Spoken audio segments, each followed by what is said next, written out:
Міне қыздар, балаларға ең керек витамин набор. 10 күн ішетін, 10 күн ішетін, 10 күн ішетін. Алғашқы 10 күн, ортасынан 20 күн, сосын 33 күн. И вот мына жерде еще майнцет пен лецитин бар. Вот мына жерде готовый набор. Вот қараңыздар, суына дейін бар. Вот 10 күнге арналған готовый набор. Осыны бір ай ішесіз, балаңызға бересіз.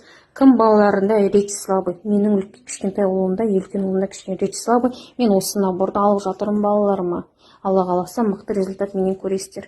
Содан кейін ДЦП балалар, аутист балалар, жаңағы менингитпен ауырып жатқан өте көп болезньдер бар ғой. Түнде балаларда связано мимен, баспен, вот соның бәріне осы наборды алып ішу керек. Ешқандай логопедтің, ешқандай психологтың қажеті жоқ. Потому что нервный система дұрыс болмаса, сырттан келген медиктер оған ешқандай результат бере алмайды. Результат болса да, особо ондай бір